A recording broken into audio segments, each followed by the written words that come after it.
Hello दोस्तों, स्वागत है आपका इस यूट्यूब प्लेटफॉर्म पे। देखिए दोस्तों, आज के इस सेशन में हम क्या करेंगे, जो गुर्जर प्रतिहार वंश है उसके बारे में डिस्कस करेंगे। ये बहुत ही महत्वपूर्ण टॉपिक है गुर्जर प्रतिहार।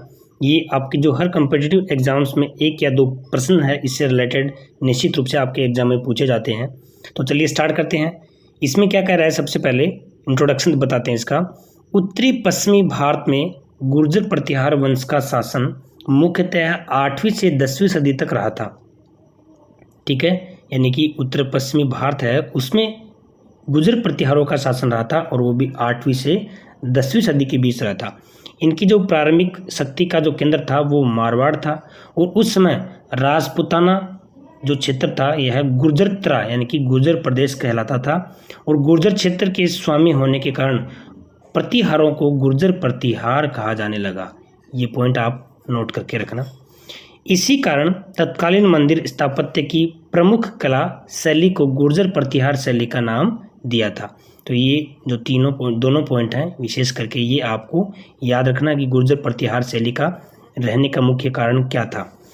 8वीं से 10वीं सदी तक राजस्थान के गुर्जर प्रतिहारों की तुलना में कोई भी प्रभावी राजपूत वंश नहीं था, यानी कि उस समय के दौरान कोई भी शक्तिशाली राजपूत वंश नहीं था इनके अलावा। उसके बाद इनका जो अधिकार जो है इनका वो राजस्थान के अलावा कन्नौज है, बनारस तक फैला हुआ था। ठीक है, राजस्थान के अलावा कन्नौज का जो क्षेत्र था और बनारस का यहाँ पे भी इनका प्रभाव था। और 8वीं से 9वीं सदी में कन्नौज व्यापार एवं वाणिज्य का प्रमुख केंद्र था। कन्नौज था व्यापार और वाणिज्य का प्रमुख केंद्र। कन्नौज पर अधिकार करने के लिए 100 वर्षों तक गुर्जर प्रतिहारों, बंगाल के पालों और दक्षिण के राष्ट्रकूटों के मध्य त्रिपक्षीय संघर्ष चला। ये प्रश्न आपसे पूछा जाता है कि निम्न में से जो त्रिपक्षीय संघर्ष है वो किन किन के बीच हुआ था। ये काफ़ी बार ये प्रश्न पूछा गया है, तो याद रखना गुर्जर प्रतिहार, बंगाल के पाल और दक्षिण के राष्ट्रकूट, इन तीनों के बीच में त्रिपक्षीय संघर्ष चला था। इस संघर्ष के पश्चात अंततः विजयश्री गुर्जर प्रतिहार को मिली थी। ये वेरी इंपॉर्टेंट पॉइंट है, इसको थोड़ा सा ध्यान रखना और अच्छे से नोट कर लेना।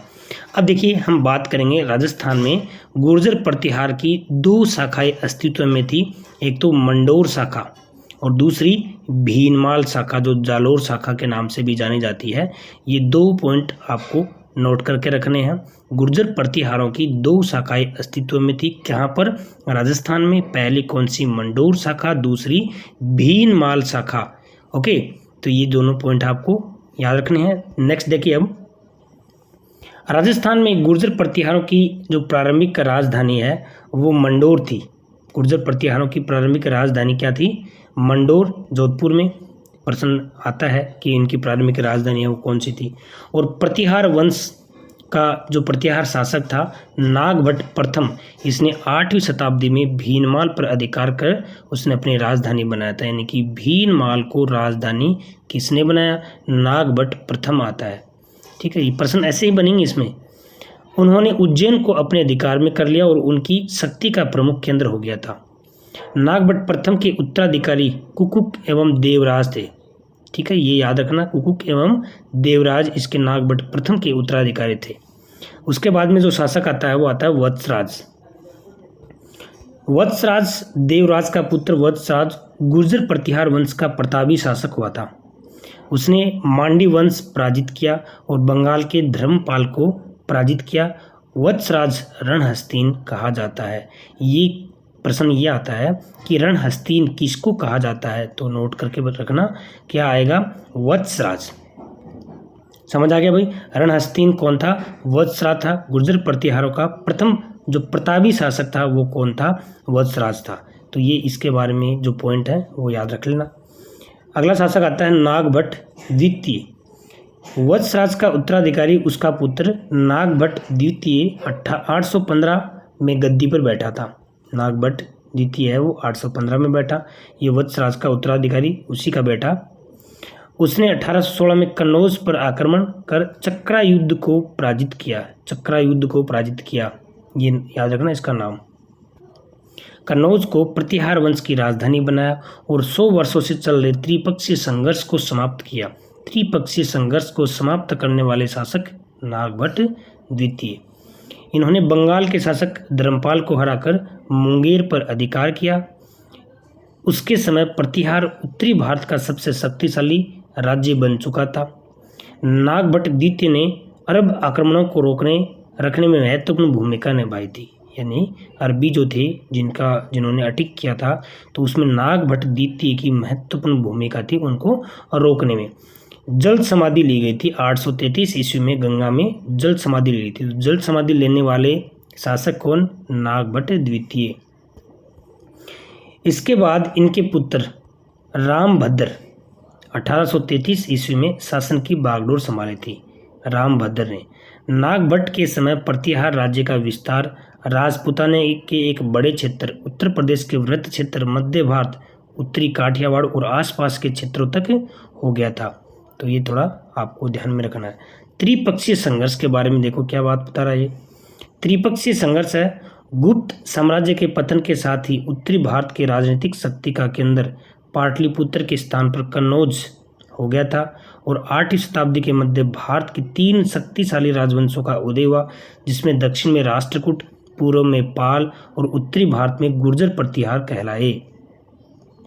त्रिपक्षीय संघर्ष कहा जाता है इन तीनों को। इनकी शुरुआत प्रतिहार नरेश वत्सराज ने कन्नौज के शासक इंद्रायुध को पराजित करके और अंततः प्रतिहार इसमें क्या हो गए? सफल हो गए। प्रतिहार शासक नागभट्ट द्वितीय ने 1816 ईस्वी में कन्नौज के शासक चक्रायुध को हराकर कन्नौज पर अपनी राजधानी बनाया। तो ये त्रिपक्षीय संघर्ष के बारे में आपको ये इन्फॉर्मेशन है। फिर अगला शासक आता है मिहिर भोज।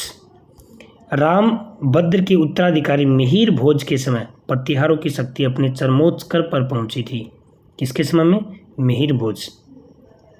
बुंदेलखंड तक अपने वंश का पुनः स्थापित किया उसने और अरबी यात्री सुलेमान मिहिर भोज के कुशल प्रशासन और शक्तिशाली सेना की प्रशंसा की थी। ये पॉइंट याद रखना, यहाँ से बार बार प्रश्न पूछा गया है कि अरबी यात्री सुलेमान है, उसने किस गुर्जर प्रतिहार शासक है उसकी प्रशंसा की थी, किसके शासनकाल में आया था। तो ये प्रश्न आपका क्या बना? मिहिर भोज। रख लोगे याद, ठीक है। राष्ट्रकूट शासक ध्रुव ने मिहिर भोज के दक्षिण क्षेत्रों के विजय अभियान पर रोक लगाई थी, ये भी याद रखना। बाद में भोज ने राष्ट्रकूट शासक कृष्णादित्य को पराजित कर मालवा पर अधिकार किया था।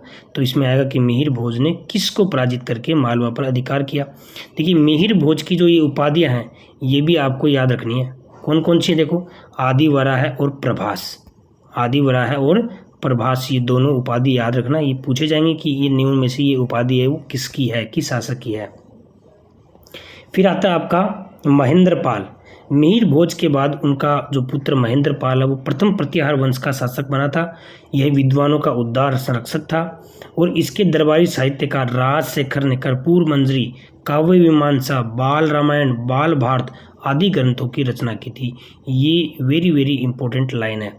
महेंद्रपाल प्रथम के समय, देखिए आप लोग कर्पूर मंजरी काफ़ी बार सुनते हो, ठीक है। राजशेखर जो था इसका दरबारी साहित्यकार, उसकी लिखी हुई है। तो ये भी आपको एक याद हो जाएगा कि राजशेखर की जो रचना है वो कर्पूर मंजरी है, काव्य मीमांसा है, बाल रामायण है, बाल भारत है। ये किसकी हैं? राजशेखर की हैं। कर्पूर मंजरी और काव्य मीमांसा काफ़ी बार पूछी गई हैं। राजशेखर ने अपने ग्रंथों में इनको निर्भय नरेश कहा है। राजशेखर ने अपने ग्रंथों में निर्भय नरेश, तो निर्भय नरेश किसको कहा है? महेंद्रपाल को कहा है, ठीक है। ये आपको ध्यान में रखना है। फिर उसके बाद में जो शासक आता है वो आता है महिपाल। महेंद्रपाल के बाद शासन पर अधिकार करने के लिए संघर्ष छिड़ गया था। संघर्ष के पश्चात महिपाल ने शासन की बागडोर संभाली और लेकिन तब तक राष्ट्रकूट नरेश इंद्र तृतीय ने प्रतिहार को हराकर कन्नौज को नष्ट कर दिया और इसके समय अरबी यात्री अल मसूदी, अब देखो सुलेमान कब आया था, अब दूसरा क्या पूछा है, ये अरबी यात्री अल मसूदी राज्य में यात्रा की थी। किसके शासनकाल में? महिपाल के शासनकाल में। तो ये बहुत इंपॉर्टेंट प्रश्न है ये वाला, और ये पूछा गया है और पूछा भी जाएगा बार बार। तो इस तरह से इसके अंदर ये शासक हुए हैं। और अब क्या आता है इसमें, थोड़ा सा आपको अन्य जो महत्वपूर्ण इसके दो तथ्य हैं ना वो बता देता हूँ मैं आपको, क्या पता कई बार इसमें से पूछ लेता है। अंतिम प्रतिहार शासकों में एक शासक राज्यपाल हुआ था जिसने 1018 ईस्वी में महमूद गजनवी से कन्नौज पर आक्रमण किया था, ठीक है। तो ये नाम याद रख लोगे। महमूद गजनवी ने कन्नौज पर आक्रमण किया, परंतु राज्यपाल मुकाबला करने के स्थान पर कन्नौज छोड़कर सुरक्षित स्थान पर चला गया। लेकिन आपको जैसे कि गजनवी के साथ में वो करने वाला, सामना करने वाला, मुकाबला करने वाला था कौन? राज्यपाल था। ठीक है, ये नाम है, कहीं आप वो राज्यपाल मत समझ लेना, तो ये ध्यान रख लोगे इसको। उसके इस कायरतापूर्ण कार्य के फलस्वरूप चंदेल राजा गढ़ और उनके पुत्र विद्याधर ने इस पर आक्रमण कर उसे मार डाला। तो ये भी दोनों पॉइंट आपको याद रखना है। 11वीं सदी के पूर्वार्ध में गढ़वालों ने कन्नौज पर अधिकार कर अपना शासन स्थापित किया और 1036 में अभिलेख में उल्लिखित यशपाल देव संभवतः अंतिम गुर्जर प्रतिहार शासक था। तो ये पॉइंट आपको याद रखना है। अंत में क्या है? प्रारंभिक प्रतिहार शासकों की जानकारी, भोज प्रतिहार की ग्वालियर प्रशस्ति, याद रख लोगे ग्वालियर प्रशस्ति। ठीक है, यानी कि जो गुर्जर प्रतिहार हैं उनकी आपसे प्रश्न ऐसा पूछेंगे कि गुर्जर प्रतिहारों की जानकारी है वो किस प्रशस्ति में है, तो भोज प्रतिहार की ग्वालियर प्रशस्ति। उद्बोधन सूरी रचित कुवल्यमाला, देखो ये रचना ना, ये भी याद रखना है। कुवल्यमाला किसकी रचना है? उद्बोधन सूरी की। और इनमें किसकी बारे में दिया गया है? प्रतिहारों के बारे में दिया गया है। पुरातन प्रबंध संग्रह है एवं हरिवंश पुराण में मिलता है। ये पॉइंट है ना, ये पॉइंट आपको याद करके रखना है। इससे रिलेटेड निश्चित रूप से आपके एग्जाम में कन्फर्म प्रश्न आएगा।